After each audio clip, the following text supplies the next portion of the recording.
Everyone, welcome back to my channel Babita Sharma online Sanskrit classes. तो आज का हमारा टॉपिक है वर्ण विच्छेद। वर्ण विच्छेद जो टॉपिक है आपका, ये जो बच्चे अगर किसी कंपटीशन की भी तैयारी कर रहे हैं तो ये लास्ट तक आपके काम आता है। सबसे इजी लगता है लोगों को कि बहुत इजी सा टॉपिक है, बट इसमें भी बच्चे बहुत गलतियां कर देते हैं और वो बहुत छोटी छोटी सी गलतियां होती हैं और उनमें ही उनके मार्क्स कट जाते हैं, यानी उनका ऑप्शन गलत हो जाता है। तो मैं आपको इसके पूरे रूल रेगुलेशन नहीं पढ़ाऊंगी, उसमें आपको बहुत टाइम लग जाएगा, लेकिन कुछ उदाहरण के माध्यम से ही मैं आपको सारी बातें समझा दूंगी कि किस तरह के शब्दों को किस तरह से हमें तोड़ना है। तो सबसे पहले वर्ण को समझ लेते हैं कि वर्ण होते क्या हैं। तो वर्ण भाषा की सबसे छोटी इकाई होती है, लेकिन जब हम इन वर्णों का वाक्य में प्रयोग कर देते हैं, शब्दों में हम जब प्रयोग कर देते हैं, तो उन शब्दों को एग्जाम में आपके पास आता है कि उन शब्दों में से वर्ण विच्छेद कीजिए, यानी जितने भी वर्ण उस शब्द के अंदर आए हैं आपको उन सभी वर्णों को अलग अलग करके लिखना है। अब अलग अलग करने का मतलब कि उसमें जितने भी व्यंजन हैं उन सभी व्यंजनों में से स्वर को अलग करना है, यानी व्यंजन में से स्वर को निकाल के आपको अलग करना है। तो सबसे पहले हम स्वर और व्यंजन को समझ लेते हैं कि स्वर किसे कहते हैं। तो स्वर स्वतंत्र ध्वनियां होती हैं, वे ध्वनियां जिनका उच्चारण स्वतः होता है उन्हें स्वर कहते हैं। और व्यंजन वे ध्वनियां होती हैं जो स्वर की सहायता से बोले जाते हैं। तो यानी व्यंजन जो होते हैं वो स्वतः उच्चरित नहीं होते, इसके लिए स्वर की आवश्यकता होती है, यानी व्यंजन के लिए आपको स्वर की आवश्यकता होती है, अर्थात सभी व्यंजन में स्वर मिला होता है। तो जब हम वर्ण विच्छेद करते हैं तो व्यंजन में से स्वर को आपको बाहर निकालना है। तो देखते हैं कुछ उदाहरण, और उन उदाहरण से हम समझेंगे कि किस तरह से व्यंजन और स्वर को हम अलग करेंगे। तो सबसे पहला है शब्द मेरे पास इमली। अब इस शब्द के अंदर पहला वर्ण है स्वर। तो आपको एक बात बता दूं यहाँ पर कि अगर आपका वाक्य के अंदर शब्द के अंदर कोई भी स्वर आ जाता है तो स्वर के कोई टुकड़े नहीं होते, स्वर को आपको एज इट इज लिखना है। जैसे ई आ गया तो ई को आपको ऐसे की ऐसे ही लिखना है, ना इसमें कोई हलंत आएगा ना विसर्ग, कुछ नहीं आएगा। ई को आपने लिख दिया ई। उसके बाद है म को लिखेंगे हम हलंत और म में से निकालेंगे अ को बाहर। तो अभी मैंने आपको बताया कि सभी व्यंजन स्वर की सहायता से बोले जाते हैं। अब इसके अंदर अ की मात्रा है लेकिन हमें यहाँ दिखाई नहीं देती है म में, तो आपको म हलंत करना है और अ को बाहर निकालना है। जब इसमें स्वर मिल जाता है तो इस हलंत का लोप हो जाता है, यानी ये जो चिन्ह मैंने आपको लगाया इसको हलंत बोलते हैं, और सभी व्यंजन में अ की मात्रा होती है। अगर आप उनको बाहर निकाल देते हो अ को तो वो व्यंजन हलंत हो जाता है। नेक्स्ट वर्ड है हमारा ल। तो ल में लगी हुई है बड़ी ई की मात्रा, तो मैंने ल को किया हलंत और आगे लिखा बड़ी ई। तो ये हमारा वर्ण विच्छेद कहलाया, इसको कहेंगे हम वर्ण विच्छेद। अब आपके पास दो तरह से क्वेश्चन आते हैं। एक आता है आपको इस तरह से दिया हुआ है तो आपसे पूछा जाएगा कि सभी वर्णों को मिलाकर शब्द बनाइए, तो आप इन सबको मिलाकर ऐसे शब्द बनाएंगे। अगर ये दिया हुआ है तो फिर आपको इसका वर्ण विच्छेद करने के लिए आता है। नेक्स्ट वर्ड है महिला। अब देखो दूसरी जो गलती बच्चे करते हैं ऐ की मात्रा में, इसमें देखो दो मात्राएं लगी हुई है, तो बच्चे ए और ऐ की मात्रा में बहुत कंफ्यूज होते हैं। ऊपर दो मात्रा लगी हुई है, इसका मतलब है ऐ, तो इसको हम कैसे अलग करेंगे। देखो म को मैंने किया हलंत और इसमें से कर दी ऐ की मात्रा, तो ये ऐसे लिखा जाता है। ठीक है, कुछ बच्चे ऐ को ऐसे लिख देते हैं, ये गलत है। आपको ये ऐसे नहीं लिखना है, आपको ऐसे लिखना है ये। ठीक है, अब देखो एक मात्रा की कैसे लगाते हैं। जैसे म में अगर हमने ए लगाया तो हमारा बनता है में। ठीक है, इसमें हमने ए की मात्रा जोड़ दी।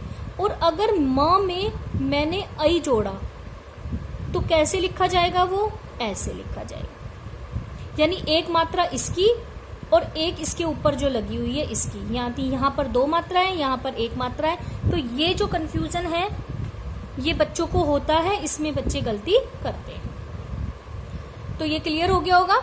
अब आगे देखो, ल को लिखा हलन और इसमें लगाई आ की मात्रा, ये हो गया मैला। क्लियर। नेक्स्ट वर्ड लिया है मैंने धर्म।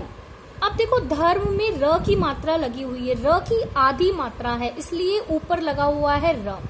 तो र जब किसी भी वर्ण के ऊपर लगा होता है इसका मतलब उसमें कोई भी स्वर नहीं है। तो इसको हम कैसे लिखेंगे? तो पहले लिखो ध धनुष, ध को किया आपने हलन और इसमें से अ को निकाला बाहर। अब देखो म से पहले आएगा र। अब कुछ बच्चे को समझ नहीं आता कि र को कहाँ लिखना है, र कहाँ आएगा। तो अगर आपको ऐसे भी नहीं समझ आए तो इसको साउंड करके देखो, इसको उच्चारण करके देखो, आप इसको बोल कर देखो धर्म। तो र पहले साउंड हो रहा है और म बाद में। तो आप पहले लिखेंगे र हलन, फिर आप म को लिखेंगे म हलन और अ की मात्रा को करेंगे बा। तो आपका शब्द बना धर्म। अब इसको बोलकर भी देख लो, धर्म, र पहले आएगा, म बाद में आएगा। नेक्स्ट वर्ड है मित्र। अब मित्र के अंदर त्र जो है ये संयुक्त व्यंजन है। संयुक्त व्यंजन यानी 2 व्यंजन को मिलाकर जब हम एक वर्ण बनाते हैं तो वो संयुक्त वर्ण कहलाते हैं। तो अब देख लेते हैं, पहले हम म का करते हैं। म में से ई को बाहर निकाला, छोटी ई की मात्रा है इसमें। और अब ये जो त्र है, त्र में है त जमा में र। अब यहां भी मैं आपको एक चीज और समझा देती हूं कि जो भी वर्ण, 2 वर्ण जब हम मिलाते हैं संयुक्त व्यंजन में तो नीचे वाला जो वर्ण होता है हमेशा पूरा होता है और ऊपर वाला आधा। एक्चुअल में ये जो वर्ड है ये ऐसे बना हुआ है, जैसे त और त में हमने जोड़ा र, समझे? और हम इसको लिखते हैं ऐसे त्र। तो इसमें जो त है ये है आधा और हमने इसके नीचे जो ये र लगाया है ये है पूरा। तो यहां मैंने त को लिखा है आधा और र में से अ को निकाला है बाहर। तो ये चीजें आपको ध्यान रखनी है छोटी छोटी। तो जितने भी संयुक्त व्यंजन आएंगे वहां मैं आपको समझाऊंगी कि कौन सा आधा है और कौन सा पूरा है। नेक्स्ट देखिए ज्ञान। अब यहाँ फिर संयुक्त व्यंजन है ज्ञान। अब ये जो ज्ञ है, ज्ञ किससे बना है? तो इसके अंदर भी पहले आप लिखोगे ज, तो ज है हलन और उसके बाद है न्य, ये हलन और अ। तो अब इसके अंदर भी ज आधा है, न्य पूरा है और न्य में से मैंने अ को बाहर निकाला। लेकिन यहाँ आ की मात्रा है तो यहाँ हम आ की मात्रा लगा देंगे। अगर सिंपल ज्ञ होता तो ज्ञ का आप वर्ण विच्छेद करते तो ये ऐसे लिखते, खाली ज फिर न्य और अ। तो संयुक्त व्यंजन जो भी आएंगे वहां गलती होती है आपकी, तो वो आप एक बार जरूर ध्यान से देखें। अब नेक्स्ट है हमारा न। न को लिखो, न हलन और न में से अ को करो बाहर। फिर है प्रथम। अब प्रथम में प्र भी आपका संयुक्त व्यंजन है। अब देखो फिर इसके अंदर नीचे लगा हुआ है र। तो पहले है वर्ण प और प में लगा हुआ है र की मात्रा, तो शब्द बना है ये प्र। यानी र नीचे है तो पैर में जो भी व्यंजन होगा, नीचे जो भी व्यंजन होगा वो पूरा होता है, यानी उसमें स्वर होता है और ऊपर वाला आधा होता है। तो हम पहले लिखेंगे प को करेंगे हलन, उसके बाद हम लिखेंगे र में से अ को करेंगे बाहर। तो ये हो गया प्र का वर्ण विच्छेद। आगे है थर्मस, तो हमने लिखा थ और उसमें से अ को किया बाहर। फिर है म को किया हलन और उसमें से किया अ को बाहर। तो हमारा शब्द बना प्रथम। नेक्स्ट वर्ड है धृतराष्ट्र।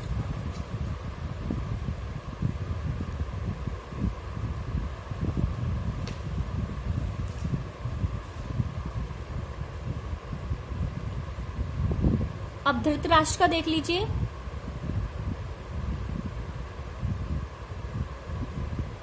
अब देखिए धृतराष्ट्र के अंदर ध में री की मात्रा लगी हुई है। तो र और री में भी बच्चे बड़े कंफ्यूज होते हैं कि र की मात्रा कैसे लगती है और री की। तो नीचे ये जो लगी हुई है ये मात्रा है री ऋषि की।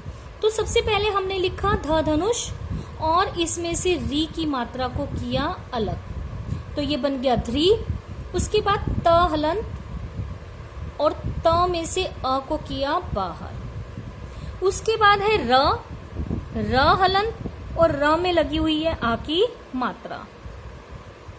उसके बाद है श षटकोण, श षटकोण को करो हलंत। उसके बाद है ट में र लगा हुआ है, ट्र शब्द है ट्र। अब देखो यहाँ एक र की मात्रा इस तरह से भी लगी होती है। एक मैंने आपको धर्म में बताई थी, एक है ट में नीचे र लगा होता है। अब फिर बच्चे कंफ्यूज होते हैं कि ये जो र है इसको कैसे लिखें। तो यहाँ जो र है ये पूरा है, ट है आधा। तो पहले आएगा ट, उसके बाद आप लिखोगे र। तो पहले आप लिखिए ट हलन प्लस र हलन और अ। तो ये हमारा शब्द बना धृतराष्ट्र।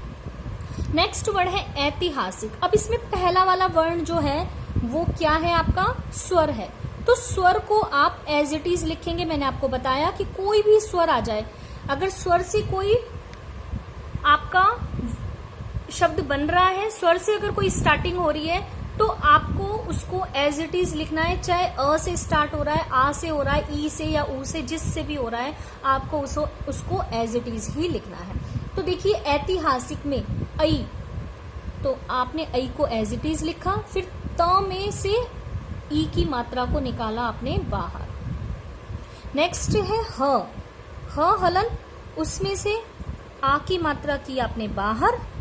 फिर है स हलंत, उसके बाद ई को आपने किया बाहर। नेक्स्ट है क, और क में से आपने किया अ को बाहर।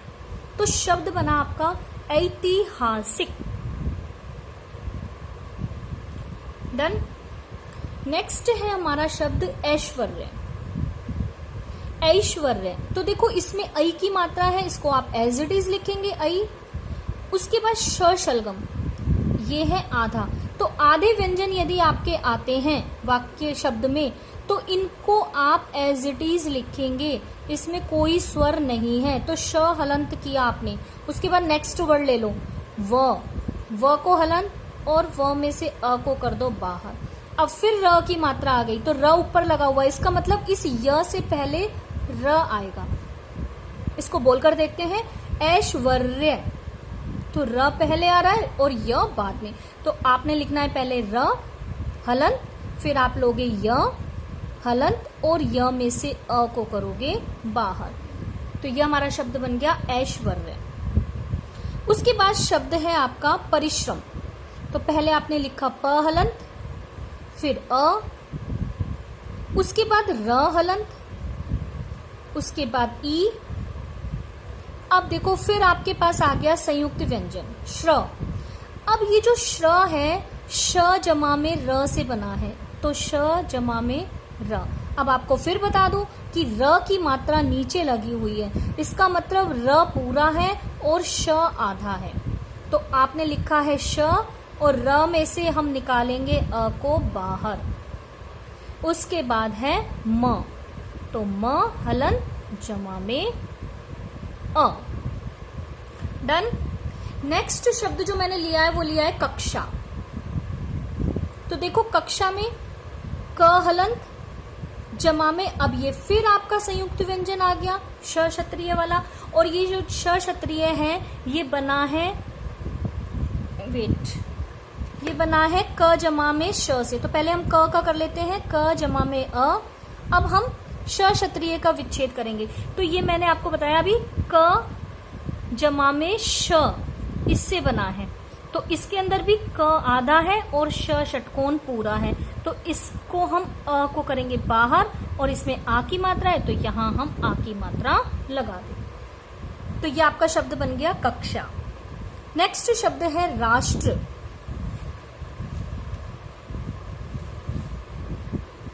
तो देखिए राष्ट्र में भी ट में र लगा हुआ है, र की मात्रा एक ऊपर बता चुकी हूं मैं। यहां पर अगर मात्रा आएगी तो आपको कैसे लिखना है। तो पहले र का करते हैं हम,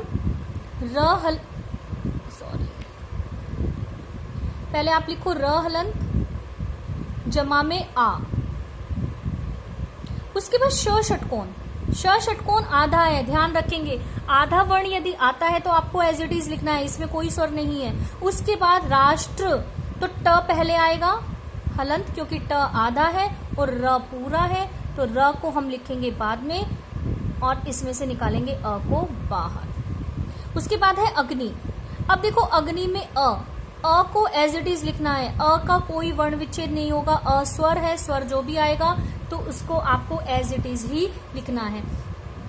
उसके बाद है ग आधा, तो आपको ग को हलंत करके लिखना है क्योंकि इसमें कोई स्वर नहीं है। उसके बाद है नी, तो आप लिखेंगे न हलंत जमा में ई, तो ये हमारा इस तरह से शब्द बनेगा अग्नि। एक लास्ट वर्ड और है चिन्ह, इसको और देख लीजिए कि ये कैसे लिखा जाएगा। च में छोटी ई की मात्रा, तो च को हलंत किया और इसमें से ई की मात्रा को किया हमने बाहर। अब देखो ह में नीचे न लगा हुआ है, तो ह है आपका आधा, तो आपने लिखा ह हलंत, और न है आपका पूरा, तो आपने न को हलंत किया और उसमें से अ को किया बाहर।